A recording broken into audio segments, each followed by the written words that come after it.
G'day you beautiful people, welcome back to my channel. Today we're going to be taking a look at my build for Grux. Before we get into that, we're going to start off with his stats and his ability. So if you're going to find this video helpful in any way, shape or form, please drop me a like down below, leave me a comment and let me know what you think of the build, and subscribe for more Paragon content. But with that out of the way, let's get straight into it. Okay, so starting off with his stats, we have health at 585, which ends up at 1691 because he gains 79 per level, so he's a healthy little boy. He has 2 base health regen, ends up at 6.2, so you're going to be getting that health back rather quickly. 200 mana ends up at 704 at level 15, not too much, but he is a fighter. Same with his mana regen, starts at 0.7 and ends up at 1.992, which isn't much, but he is a fighter. Now, being a fighter, one thing that is very different is his basic armor. He starts with 14, gains 1.25 per level, and ends up at 31.5. Same for all the fighters. They're in the mid-ground for stock armor as far as basic armor goes. But then with his ability armor, like everyone else, he starts at 20 and ends up at 30.5. Okay, moving on to his basic attack. He does 58 damage as a standard. He gains 1 damage per level. Okay, so he ends up at 72 damage on his basic attack without any power added. Speaking of power added, his scaling is 0.7, which means that for every 100 power you put on, you get 70 towards this attack. He has a cooldown of 1.2 seconds, so he's not too slow. But the good thing about him is he does a 20% cleave damage. Okay, so that means that the enemy is just off to the side of where you're actually attacking, not your primary target, will end up taking 20% of the damage. So he is a really good advocate for something like Thunder Cleave, where he's got great cleave.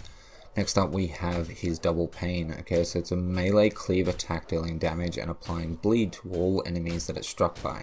Bleed deals 1% of the target's health over 5 seconds. Okay, the ability damage that this does is 120 at max level, has a power scaling of 0.7 as well, it has a really low mana cost of 25, and a cooldown of 5 seconds, so it's really good for clearing out your camps. 2 hits and a double pain will generally clear all your camps out, and it's really good for animation cancelling, just making your DPS that much higher. It's a really good ability like the rest of them.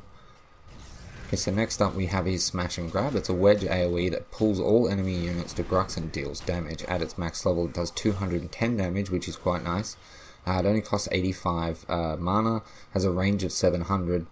The power scaling is only 0.4, but it has a decent starting damage. Has a cooldown of 14 seconds, which is quite a while, but it does actually have a stun. So the stun is 0.75 seconds, which actually works well in combination with his ultimate, but we'll get onto that in a second. Okay, so his next ability is his charge. Okay, 1200 units that you can cover. Has really low power scaling of 0.25. It does 160 damage at its max level. We're not really worried about that because generally you're just engaging or disengaging, so it doesn't really matter. The cooldown is at 12 seconds and it has a really low mana cost of 40. Okay, so now we're on to his ultimate, alright?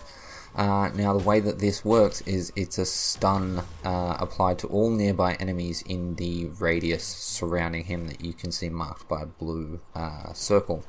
They're stunned for 0.5 seconds.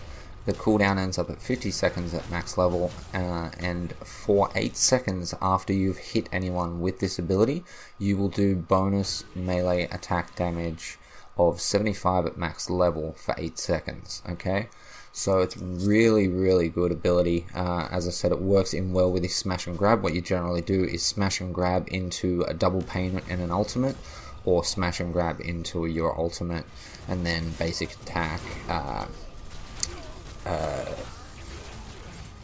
I've forgotten what the name of the ability is. Double pain, I'm sorry. And then just keep going on for there. Just disgusting damage, and it's really great ability to go together with the rest of his abilities, which are really good. Okay, so we'll move on to his build now that I use for him, which does really well, so I hope you enjoy it. Okay, so here we have my Grux the Destroyer deck. Have a little look at this real quick. Okay, so I take the Centurion. I don't actually really put any health in here, so that is why I run the Centurion. Just to get that little bit of extra health when we do have prime buff, so I can stand at least one ult. If you want to take a different prime card, that is fine. These consumables are mostly up to you. I always recommend taking a healer token, especially if you're going to jungle. Healer token is extremely helpful. I don't actually take the scythes or anything. I just like to take a healer token and either a vampiric elixir or a strike token to start off with. Okay, so it's a really easy build, alright? 3 Madstone gems, all with minor strikes. They're your early game cards, okay? Then you have your Sage's Ward with 3 minor casts or strikes. They're both the same thing. Alright, that is one of your late game cards. Alright, the next thing, after I've got that lot on, I will generally get a Flashfire Piston with a Vicious Kinetic, a Major Kinetic, and a Kinetic. Okay, I'll up the attack speed a little bit on this build.